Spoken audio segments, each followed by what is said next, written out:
Welcome back viewers. और आज की इस वीडियो में हम करने वाले हैं बहुत ही छोटा सा टॉपिक, लेकिन वो छोटा सा टॉपिक बहुत ही इम्पॉर्टेंट टॉपिक है। इम्पॉर्टेंट क्यों? क्योंकि जब हम टैली सीखते हैं या हम पढ़ते हैं तो हम कई तरह की चीज़ें उसमें सीखते हैं, जैसे कि हम वाउचर एंट्रीज करना सीखते हैं, हम स्टॉक का क्रिएशन करना सीखते हैं, हम विद जीएसटी और विदाउट जीएसटी एंट्रीज को पास करते हैं, और भी बहुत कुछ हम टैली के अंदर करते हैं। तो लेकिन जब बात आती है कि हमें कंपनी के प्रॉफिट एंड लॉस अकाउंट को एक्सप्लेन करना है, तो वो कई बार कई स्टूडेंट्स को पता नहीं होता कि किस तरह हम कंपनी के प्रॉफिट या लॉस को देखेंगे कि कंपनी प्रॉफिट में जा रही है या लॉस में जा रही है। तो यही सब आज हम सीखने वाले हैं, और प्रॉफिट एंड लॉस अकाउंट में क्या क्या हेड्स होते हैं ये हम सीखने वाले हैं। तो आइए स्टार्ट करते हैं इस वीडियो को। मैंने यहाँ पे डेमो कंपनी के नाम से एक कंपनी का पहले से ही क्रिएशन कर लिया है, जहाँ पर मैंने कुछ वाउचर एंट्रीज को पास किया है, स्टॉक का क्रिएशंस किया है, जो कि हमने लास्ट क्लासेस में सीखा है। तो यहाँ पर हम क्या करने वाले हैं, हमने यहाँ पर प्रॉफिट एंड लॉस, हम अपनी कंपनी के प्रॉफिट एंड लॉस अकाउंट को एक्सप्लेन करने वाले हैं। तो यहाँ पर किस तरह हम प्रॉफिट एंड लॉस अकाउंट को एक्सप्लेन करेंगे ये देखते हैं। तो जैसे कि मैं अपने गेटवे ऑफ टैली में रिपोर्ट्स के अंदर मैं आऊँगी प्रॉफिट एंड लॉस अकाउंट में। तो जैसे ही मैं प्रॉफिट एंड लॉस अकाउंट में आऊँगी तो यहाँ पर आपको कुछ चीज़ें दिखाई देंगी। ठीक है, ये हमारा प्रॉफिट एंड लॉस अकाउंट है। इसमें हमारी डेबिट साइड होती है और हमारी क्रेडिट साइड होती है। तो जो हमारी ये वाली साइड है ये हमारी डेबिट साइड होती है, और जो ये वाली साइड है हमारी क्रेडिट साइड कहलाती है। जैसे कि रूल्स के अकॉर्डिंग हमारे सभी एक्सपेंसेस को हम डेबिट साइड दिखाते हैं और सभी इनकम्स को हम क्रेडिट साइड दिखाते हैं। तो यहाँ पर हमारे सभी क्या हैं, एक्सपेंसेस हैं, और यहाँ पर सभी हमारी इनकम्स हैं। तो व्यूअर्स क्या होता है, जब भी हम profit and loss account prepare करते हैं तो वहाँ पर हम नेट प्रॉफिट और नेट लॉस को फाइंड करते हैं, लेकिन प्रॉफिट एंड लॉस अकाउंट को हम डायरेक्टली प्रिपेयर नहीं करते हैं।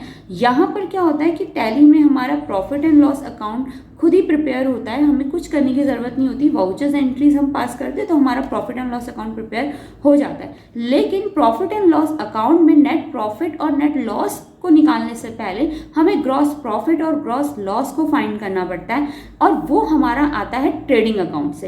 प्रॉफिट एंड लॉस अकाउंट से पहले हमें ट्रेडिंग अकाउंट को प्रिपेयर करना पड़ता है। जैसे कि आप यहाँ पे देख रहे हैं, हमारे पास ओपनिंग स्टॉक है, परचेज है, डायरेक्ट एक्सपेंसेस हैं हमारी डेबिट साइड। इसी तरह से हमारी सेल्स है, डायरेक्ट इनकम्स हैं, और क्लोजिंग स्टॉक है हमारा क्रेडिट साइड में। यहाँ पर आप देख रहे हैं प्रॉफिट आया, ग्रॉस प्रॉफिट। तो ये कैसे आया है? तो सबसे पहले जो ये प्रिपेयर हुआ है, मींस ग्रॉस प्रॉफिट से पहले जो ये सब चीज़ें हैं ये हमारे ट्रेडिंग अकाउंट के अंदर आती हैं। ट्रेडिंग अकाउंट के अंदर हम अपने ओपनिंग स्टॉक को शो करते हैं, अपने क्लोजिंग स्टॉक को शो करते हैं, साथ ही साथ हम शो करते हैं हमारे डायरेक्ट एक्सपेंसेस और डायरेक्ट इनकम्स को। हाँ, इसके अंदर आप इनडायरेक्ट एक्सपेंसेस और इनडायरेक्ट इनकम्स को नहीं लेंगे, क्योंकि इनडायरेक्ट एक्सपेंसेस और इनडायरेक्ट इनकम्स हमारे प्रॉफिट एंड लॉस अकाउंट का पार्ट होता है। क्योंकि हम यहाँ पर क्या कर रहे हैं, हमारा पहले ट्रेडिंग अकाउंट प्रिपेयर हो रहा है। तो ट्रेडिंग में हमारे डायरेक्ट एक्सपेंसेस, डायरेक्ट इनकम्स आती हैं, साथ ही साथ परचेज आती है, सेल आती है, ओपनिंग स्टॉक आता है, क्लोजिंग स्टॉक आता है। आप इसका परफॉर्मा देख सकते हैं। तो ओपनिंग स्टॉक क्या होता है? ओपनिंग स्टॉक ये होता है, जैसे कोई भी फाइनेंशियल ईयर है, जैसे कि लास्ट फाइनेंशियल ईयर 1 अप्रैल 2020 से 31 मार्च 2021, ये हमारा एक फाइनेंशियल ईयर था। इस बीच जो भी स्टॉक आइटम हमारे पास है, और ऐसा नहीं होता कि हमारा जो भी स्टॉक आइटम है वो उस फाइनेंशियल ईयर में सेल आउट हो जाए, तो हम क्या करते हैं, जो भी स्टॉक आइटम हमारे पास बच गया वो हमारे नेक्स्ट ईयर के लिए ओपनिंग स्टॉक में कन्वर्ट हो जाता है। या फिर ये आप कहेंगे कि आप जब उस फाइनेंशियल ईयर को क्लोज कर रहे हैं तो वो बचा हुआ स्टॉक हमारा क्लोजिंग स्टॉक होता है, क्योंकि हमें दिखाना पड़ेगा कि क्या क्या सामान हमारे पास बचा हुआ है इस फाइनेंशियल ईयर में। तो नेक्स्ट 1 अप्रैल 2021 के लिए वो हमारा ओपनिंग स्टॉक बन जाता है, क्योंकि अब वो सामान हम फेंकेंगे तो नहीं, तो उसी सामान को हम फिर से उस ईयर में ओपनिंग स्टॉक के तौर पे शो करते हैं। ठीक है, तो यहाँ पर हमारा ओपनिंग स्टॉक है जो कि लास्ट ईयर का है 77,000 जो हमें शो कर रहा है। अगर आप एंटर करते हैं तो ये आपको दिखा देगा कि ओपनिंग स्टॉक में हमारे पास क्या क्या चीज़ें थी। हार्ड डिस्क थी, कीबोर्ड है, मदरबोर्ड है, माउस है, रैम है, तो ये सभी मेरे क्या है ओपनिंग स्टॉक्स हैं। ठीक है, तो मैं स्किप करती हूँ। इसी तरह से मेरी परचेज है। कि मैंने उस फाइनेंशियल ईयर में मेरे अपने 1 अप्रैल 2021 से 31 मार्च 2022 के फाइनेंशियल ईयर में क्या क्या परचेजेस की हैं। तो यहाँ पर आप अगर परचेज पे एंटर करेंगे तो आपको दिखेगा, यहाँ पर मैंने एग्जाम्पल के लिए 4 परचेज की एंट्रीज बनाई हैं, जिसमें कैश की भी हैं, 2 कैश की हैं और 2 जो है आपकी वो उधार की एंट्री है। ठीक है, तो यहाँ पर मैंने सभी एंट्रीज पास की हैं, आप देख सकते हैं। नीचे आएंगे तो ये हमारी क्रेडिट परचेज की एंट्री है। ठीक है, तो बैक आके अब ये हमारे डायरेक्ट एक्सपेंसेस के अंदर सिर्फ हमारे वेजेस हैं। ठीक है, तो यहाँ पे 200 रुपीज़ के हमारे वेजेस हैं, इसे स्किप करते हैं, बाहर आते हैं तो आते हैं इस साइड। तो यहाँ पर हमारी सेल है। ठीक है, तो जो सेल है वो 94,000 की है। आप देखेंगे सभी सेल की एंट्री आपको शो कर देगा। आप एंटर करते हुए जितने अंदर जाएंगे तो आपको एंट्रीज ये शो कर देगा। तो ये हमारी सेल की एंट्री है। तो यहाँ पर जो हमारी सेल है वो 94,000 की हुई है और जो हमारी परचेज है वो 34,300 की हुई है। इसी तरह हम आते हैं डायरेक्ट इनकम्स के अंदर, क्योंकि एक्सपेंसेस को आप डेबिट साइड शो करेंगे तो इनकम्स को आप क्रेडिट साइड शो करेंगे। तो इसी तरह से डायरेक्ट इनकम के अंदर है हमारा कमीशन। तो यहाँ पर हमें 5,000 का कमीशन जो है वो रिसीव हुआ है। इसी तरह हम इसे स्किप करते हैं। देन आता हमारा क्लोजिंग स्टॉक। तो क्लोजिंग स्टॉक को हम क्रेडिट साइड दिखाते हैं, क्योंकि वो नेक्स्ट ईयर के लिए ओपनिंग स्टॉक बनने वाला है। जैसे कि अभी मैंने ओपनिंग स्टॉक में आपको समझाया कि लास्ट फाइनेंशियल ईयर में जो भी स्टॉक हमारा बचेगा वो उस साल क्लोजिंग स्टॉक होगा और नेक्स्ट ईयर के लिए वो ओपनिंग स्टॉक बन जाता है सेम। तो यहाँ पर जो क्लोजिंग स्टॉक है ये मेरे नेक्स्ट फाइनेंशियल ईयर के लिए ओपनिंग स्टॉक में बदल जाएगा। फिलहाल ये मेरा इस साल का क्लोजिंग स्टॉक है, मतलब जो जो सामान मेरे पास इस साल स्टॉक में बचा हुआ है वो मुझे क्लोजिंग स्टॉक में शो करेगा। तो यहाँ पर आप देख सकते हैं कि कितनी हार्ड डिस्क, कितने कीबोर्ड, मदरबोर्ड, माउस और रैम जो है वो हमारे पास बची हुई हैं। ठीक है, तो इस तरह हम इसे स्किप करते हैं।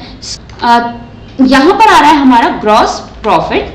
ग्रॉस प्रॉफिट हमारा डेबिट साइड शो करता है। ये कैसे आता है?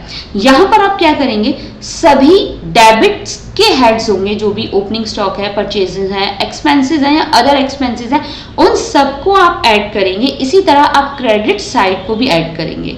ठीक है, तो जो भी साइड हमारी ज्यादा आती है, यहाँ पर हमारा प्रॉफिट आ रहा है, तो इस कंडीशन में क्या हो रहा है कि हमारा क्रेडिट साइड जो है वो 1,49,800 की आ रही है, मींस डेबिट साइड से बड़ी आ रही है। और ये हम सभी को पता है कि हमारी क्रेडिट साइड है वो हमारे प्रॉफिट और हमारी इनकम्स को शो करता है। तो यहाँ पर जो हमारा प्रॉफिट है वो 1,49,800 का है।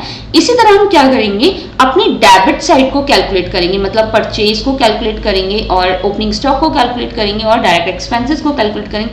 यहाँ पर कैलकुलेट करने के बाद मींस इन्हीं सब चीजों को ऐड करने के बाद जो भी बैलेंस आएगा उसे आप क्या करेंगे, अपने जो साइड आपकी ज्यादा है, लाइक यहाँ पर हमारी क्रेडिट साइड है जो बड़ी है, ठीक है, हमारी डेबिट साइड से जब आप ऐड करेंगे तो हमारी जो क्रेडिट साइड है वो हमारी डेबिट साइड से बड़ी है। तो हम क्रेडिट साइड का जो भी अमाउंट है 1,49,800 इसको माइनस कर देंगे हमारे डेबिट साइड के टोटल से, ट्रेडिंग से।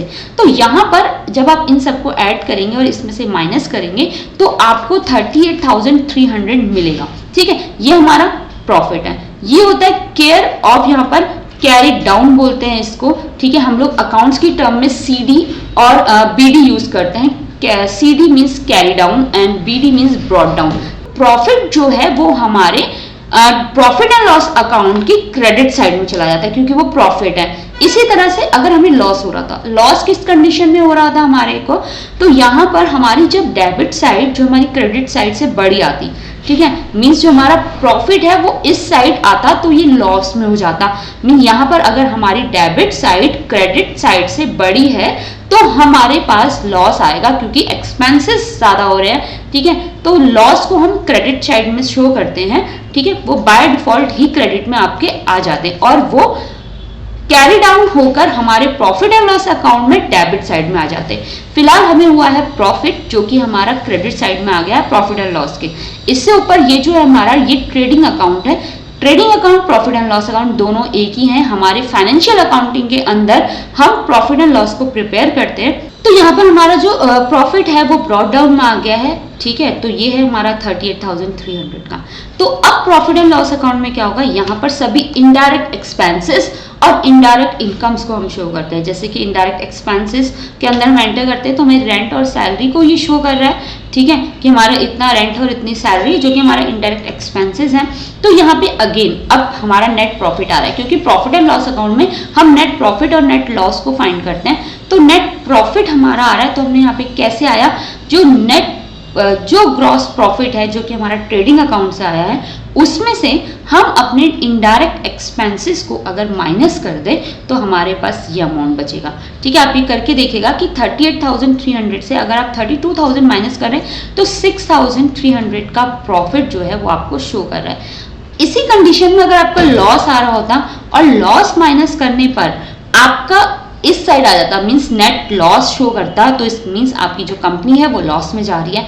तो यहाँ पर जो हमारी कंपनी है वो प्रॉफिट में जा रही है। ये मैंने एक छोटा सा एग्जांपल लिया है जिसमें थोड़ी सी एंट्रीज मैंने पास करी है सिर्फ समझाने के लिए, क्योंकि किसी कंपनी के फाइनेंशियल ईयर में आपकी बहुत सारी एंट्रीज पास होती हैं। तो इस तरह से आप उन चीज़ों को एक्सप्लेन कर सकते हो कि किस तरह आपकी कंपनी को प्रॉफिट हो रहा है या लॉस हो रहा है। तो आई होप व्यूअर्स आपको ये वीडियो पसंद आया होगा। अगर आपको कोई क्वेरी है तो आप कमेंट करके पूछ सकते हैं। Till then bye viewers.